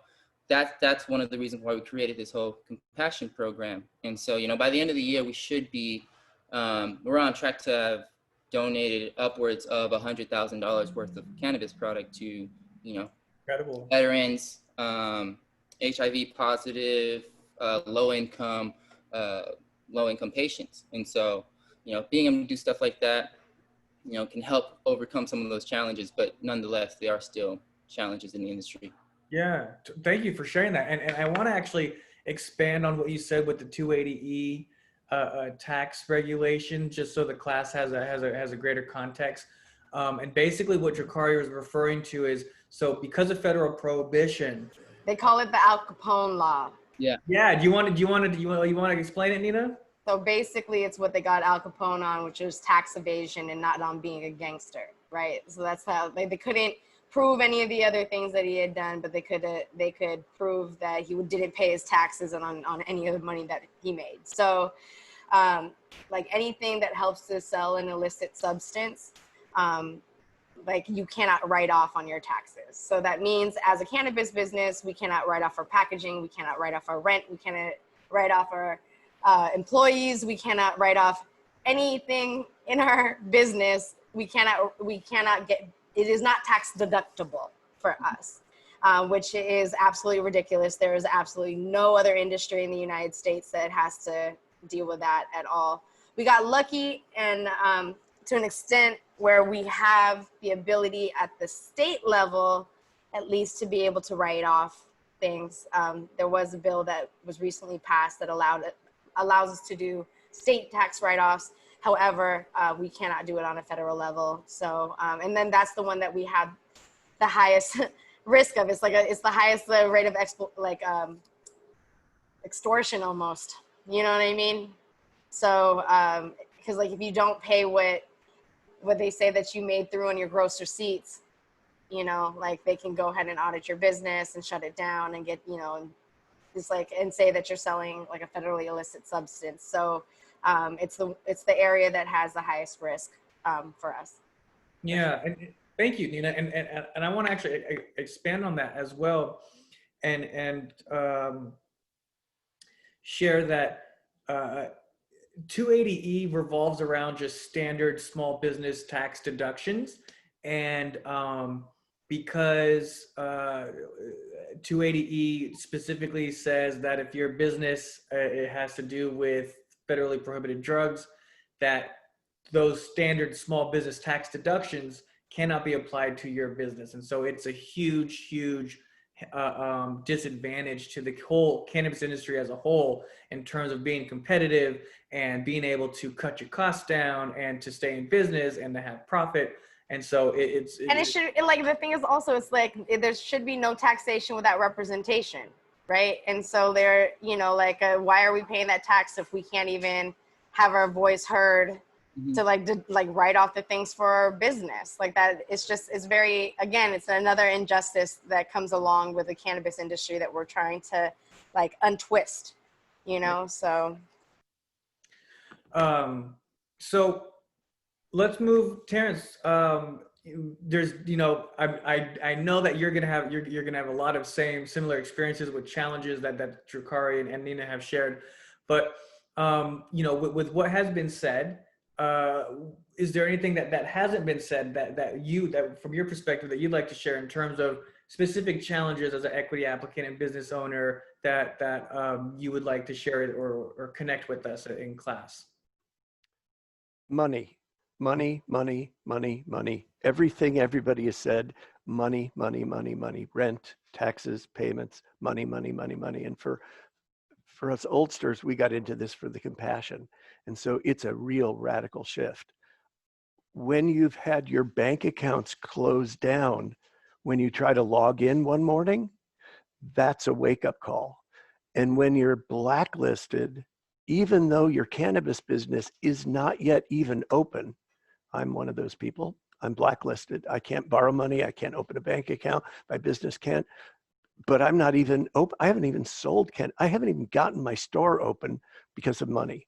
So it's money. And we set up an equity program that basically creates opportunity for equity applicants and requires that those equity applicants have a lot of help. And you're going to hear from us and everybody in the equity program nuances of how that's going. As I step back as an advocate, I look at that and I see that there are two groups of businesses. There are the businesses. So remember, the 60-40 is the kind of the golden rule in equity. 40% and CEO, if you're the equity applicant, means that your 60% side is supposed to bring all the mentoring, as Drakari was talking about, and the money and all of the expertise. If that 60% doesn't have the money, then they've got to go find the money. And then you're in a bit of a money trap. And I will say, as someone that's been in that trap for a year and clawing my way out of it just now, that's a big trap. So if your 60%ers, in my case, ran out of money by the time we got there. We started years ago on this project before there was Prop 64. So we went through a bunch of money that we probably didn't have to, helping rewrite the law and advocate, all those kinds of things. So by the time we got to doing the store, the people with the 60% who were supposed to have the money didn't have it anymore. And so a year later, I'm finally gathering together enough people to raise the money to open the store. So it's money. I can't get COVID relief money. My bank accounts are in all kinds of different names in all kinds of different places around the country. So, and it ties into the black market. Why do we have a black market? Because black marketeers are making a lot of money. well, I mean, why do we have a black market? Because there's like really onerous, like legislation and regulation that doesn't, and like money that's taken away that doesn't create easier pathways for like the mass amount of citizens, you know, like, so people are like, why do I want to participate? You know what I mean? And like, and the reason why, like, I say that, I know it sounds really cynical, but I say that just to, you know, like, also reiterate why there's a commitment to creating equity, right? Because if we don't try to create a model of it somewhere, then it may just never exist, because it doesn't, like, as of right now, it's like, it's crazy. So like, if we don't actively try to reimagine and like, and rework and retweak and like create new pathways, like they're not going to create it. Like, we have to be active in creating those things, or else it's going to just be more of the same. you know. And I'll just say that you guys are really lucky to have people like Drakari and Nina, articulate, young, and experienced in doing all this stuff, because it's going to take another generation to get this right. Mm-hmm. Mm-hmm. Well said. Nina, could we, we'll pass the, or Terrence, was there anything else that you wanted to add? Okay, Nina, anything that you want to add in terms of challenges? So much has been said. Yeah, no, everything, you know, it's major. It's all of that. I guess the other thing that's really challenging is like keeping your energy fresh, you know? So really being able to do all of this, you know, as you guys plan and plot what the meaning of your lives are and why, like what you want to do with your time here on earth, you know, like have fun, you know, while you're doing it, you know, like if you want to go into weed is fun, more fun than like a lot of the other industries, despite our grumbling. You know what I'm saying? So, you know, have fun, take care of yourself. Yes, it is wellness. Like, make sure that you're taking care of your own chronic pains. Make sure you're, you know, like taking the time to like release your own stressors, you know, because it's a marathon. And unless you can create relief for yourself along the way, you're gonna end up looking back and being like, so when did it get good? You know? So as much as you can, like, make it good along the way, regardless if there are battles to be fought, you know. Excellent. So I got two more questions, and I want and the two questions would like to have a response from everybody, and then we'll go to question and answers, and then we can kind of wrap everything up. So this next question should be is really short. It's kind of silly, but I'm super interested in hearing everyone's responses. So public policy changes to improve cannabis equity programs. So if you had a magic wand or a magic button and you had one wish to do a policy change to improve cannabis equity programs, what comes to the top of your mind? And I know that there's a very long list of changes that we would all like, but what for you, what do you think would be the most pressing public policy change that would produce the most net benefit for equity applicants? Is kind of where I'm focusing the question. So Chukari, do you have a thought? Give me a second. Sure. Let me think real quick. Yeah. Is anyone ready to? I mean, anyone can jump in if you have a response ready. Go ahead, Terrence. I was just going to say mine doesn't sound like equity, but the end goal is equity, and that is to lower the barriers on entry by creating a standalone consumption pathway, so that this huge industry that has been quashed by COVID, the food hospitality industry, as it reemerges, employs hundreds of thousands of people and creates all this wealth and jobs for people who are bootstrapping their way into the world. They can participate in cannabis. Providing a legal pathway for consumption lounges. Is that I hear? Does that what I hear you saying?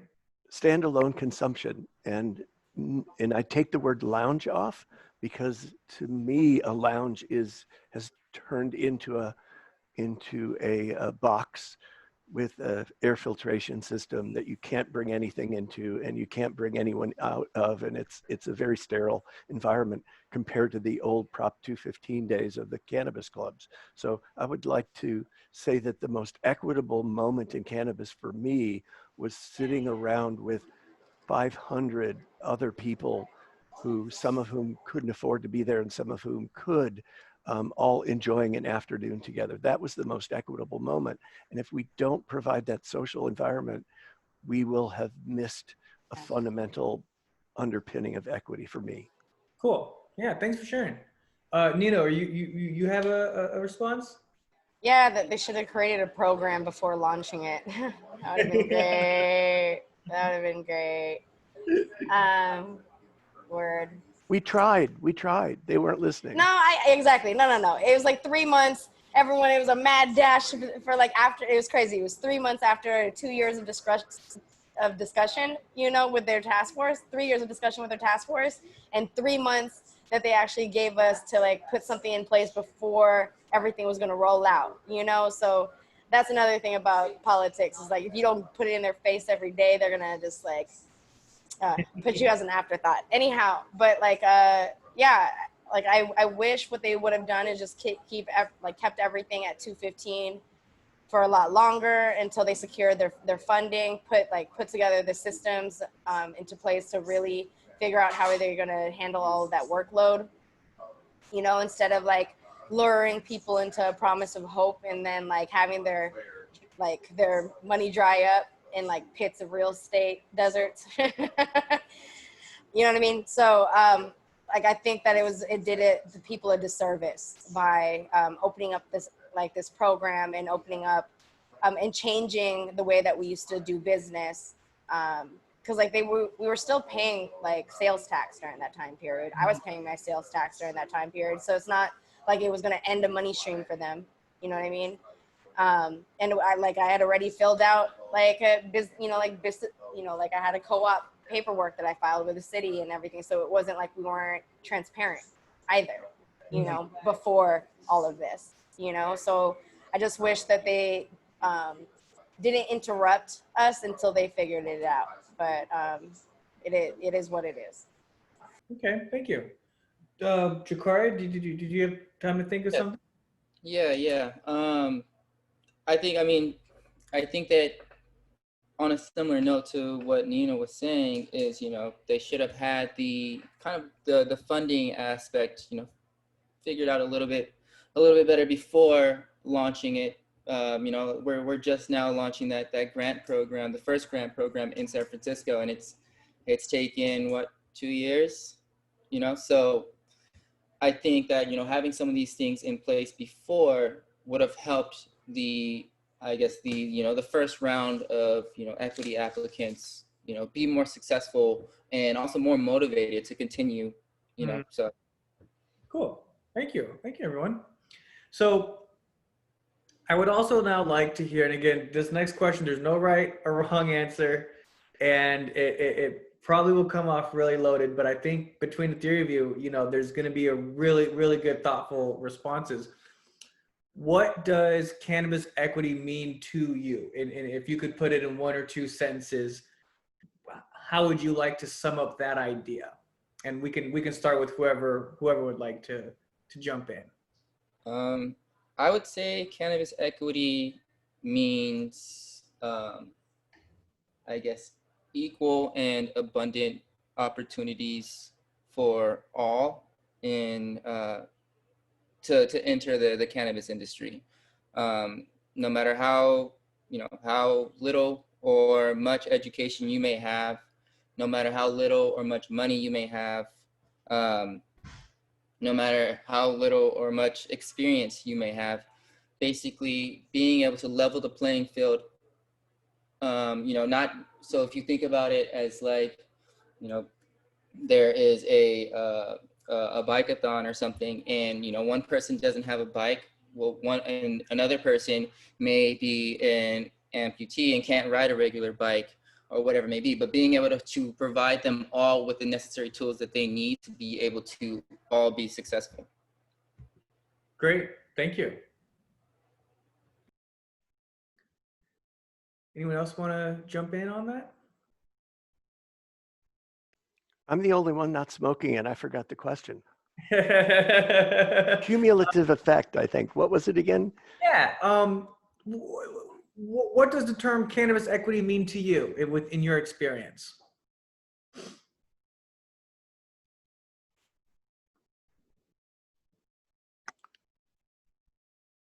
Cannabis equity is a goal.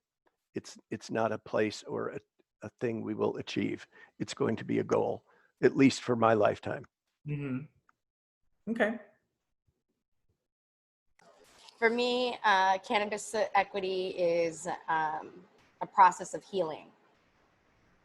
So it's being able to turn turn something that was once like harmful and a poison in our communities, which was like the policy that allowed for disproportionate policing to occur in our communities, even though we knew that the usage of cannabis itself was pretty much the same across all demographics, but like only criminalizing certain demographics, but also now packaging those cultural demographics like identifiers like in marketing back to us so that they can try to like try to get it and like try to seize it, you know, like it's so nefarious, it's ridiculous, you know what I mean? So being able to heal those things to allow us the control, like not even allow us, for us to take back the controls of our narratives. Like I've had friends of mine that have had arrests and had those arrests and those felony convictions stop them from getting jobs, loans,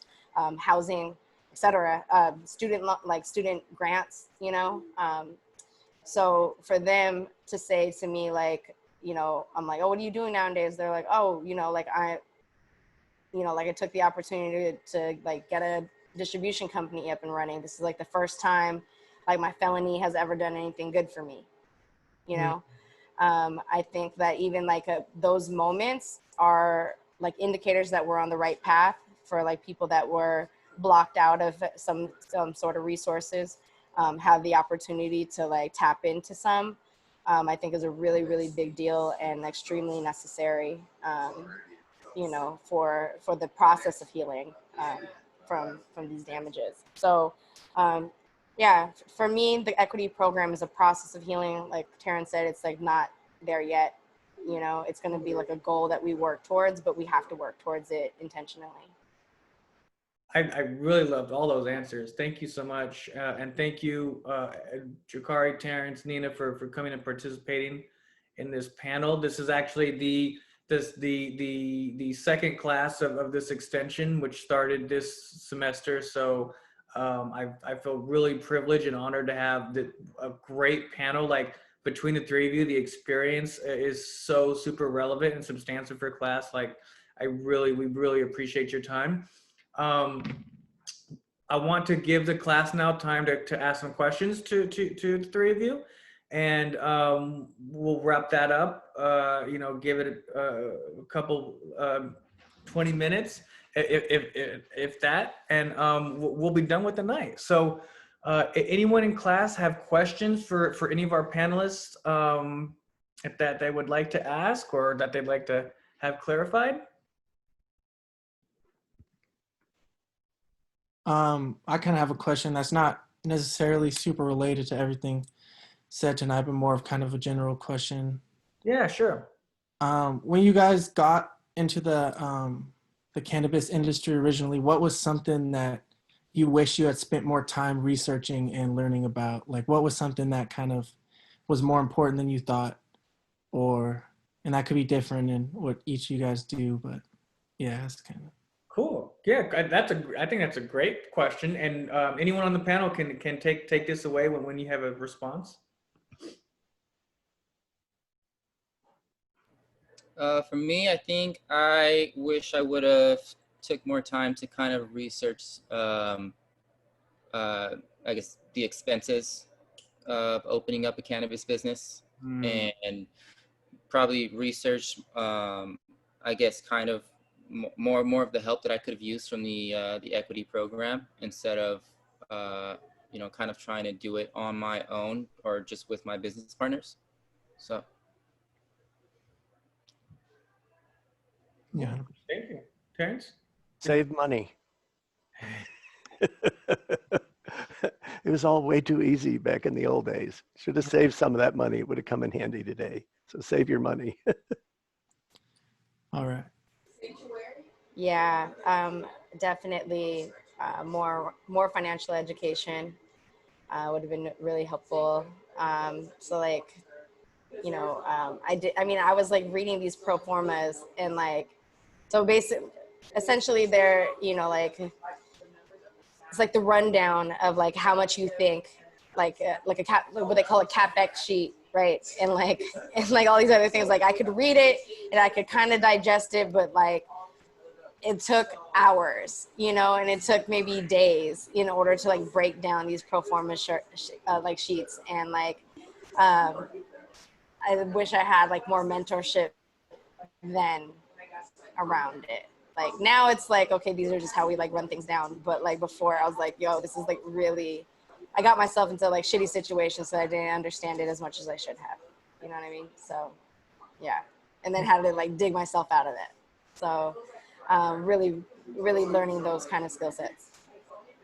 It's interesting because it sounds like the answers all were very related. Very, very interesting observation. Thank you for that question, Arthur. Do you have another one, or does anyone else have a question? I just had just a Go for it. follow. When you say like financial knowledge, is that just more kind of general stuff, or is there a lot of like nuances and kind of differences with cannabis finance and all that, or is it kind of at this just knowing general finance stuff? Is that kind of what you're talking about, or? Well, I think like there's a language of money, right? Like there's language of money, and like if you're going to be around other people talking about money, like for you to have a greater like scope of that language all around, from like conversations around Bitcoin and like how that might like change the market, because now they're taking Bitcoins at farmers markets and like all sorts of, you know, like all of these things are, you know, like the conversations of business and like what people are brokering essentially in order to make deals and partnerships. So like the more knowledge that you have around that, like the more language you have around that, the more creative you can get in figuring out how to make money flow through to you through providing a service or a product within the cannabis space. Spreadsheets. Learn your spreadsheets. Thank you. Dominic, Yes, Pablo, you have a question. I'm sorry that I'm having some technicalities here with my thing, but hey, number one, thanks. Thanks for having Nina Dracari here in turns.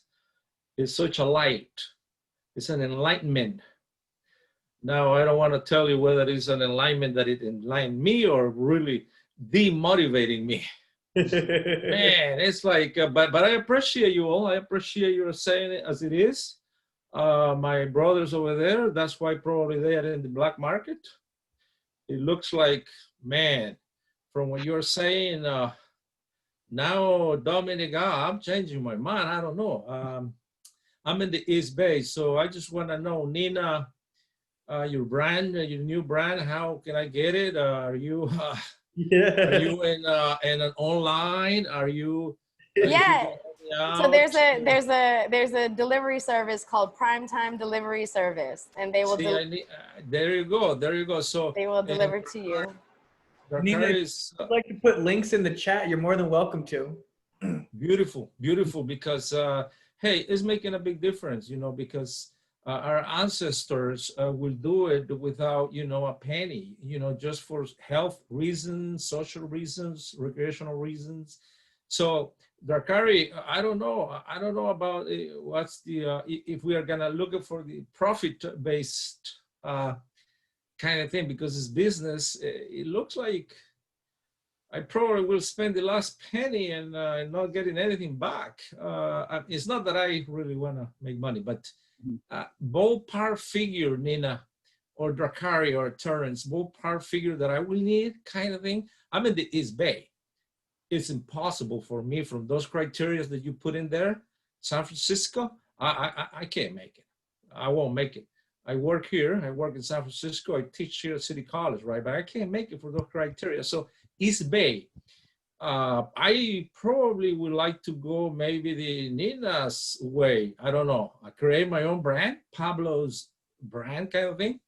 So I would probably need your counseling, Nina and Dracari and Terrence, and of course, Dominic. So the last thing, and this is, you know, I'm just saying for everybody, right? Because you're being so helpful. It's so amazing. I've been totally against the war on drugs, because the war on drugs is just, you know, the military industrial complex instrument to control the entire population, not the entire population, people of color, like you and I. So basically, what was the other thing I had it? Oh yeah, okay, so decriminalizing it. Oregon, as you guys know what happened, right? So if that happens, I don't know about business. People can buy it anywhere. And then if I have my building, spending a lot of money, paying a lot of taxes, Dakari, I don't know. Are you thinking maybe going underground? Probably, because I don't know if you're gonna recuperate your money. I'm sorry, guys. I'm just I took notes. No, it's understandable. We know how it feels. That's how my whole 2019 felt. I was like, I don't know if I want to do this anymore, but you know. Just Right. the last thing, and then I hear I will listen to you. So I last week you guys were not here. Dominic, you can tell, so motivated. Oh man, I'm like, hey, this is it. That's why I'm here. I'm gonna get my own business. But right now, I might just join with my brothers and sisters over there in the blue market. Let's call it blue market because it looks so impossible. Well, I hope I'm wrong, everybody. But Dominic, thanks for having these brothers and sisters here. It's so beautiful. Thanks so much, everybody. We call it the traditional market. So you can call it the traditional market. There you go. And for everyone in class, both Terrence and Nina have shared links in the chat that I welcome you to check out. The links are for delivery services that you can get the Gift to Doja line from and also support equity businesses. Yes, thank you. And if Jakari places an order, he can have it there too, and you can just go to Jakari's and pick it up. You know, I'm working on that. We'll get an order in for next week. Okay. Yes. Yeah. Class, any more questions for our panelists? And that's how business gets done. You corner them on a panel and you're like, yo, buy my product. And that's how I it wasn't works. cornered. Actually, I already agreed to picking it up. So I'm just giving you a hard time. It's all good. Thanks. Thank you, guys. Very nice. Yeah. Well, I don't hear anyone else with questions. So Nina, Terrence, Shakari, man, thank you so much. This was such a great addition to this class. And I really, really appreciate your time. Thank you so much. It's been awesome. Our class is over. And everyone stay safe and have a good rest of the night. Thank you guys so much. I'm already getting into your website, Nina, and I'm gonna text you, Drakari. I'm gonna visit you very soon. Thanks. Thank you. Yeah. All right, class. So we'll be back here next Thursday, 5:30, and we'll continue down the syllabus. In the meantime, if anyone has any questions, feel free to email me. We can do office hours. Stay safe and be well, and see you next week. Goodbye, everybody. Yeah, Dominic, I'll meet with you next week. Thank you so much. Okay. Stay safe.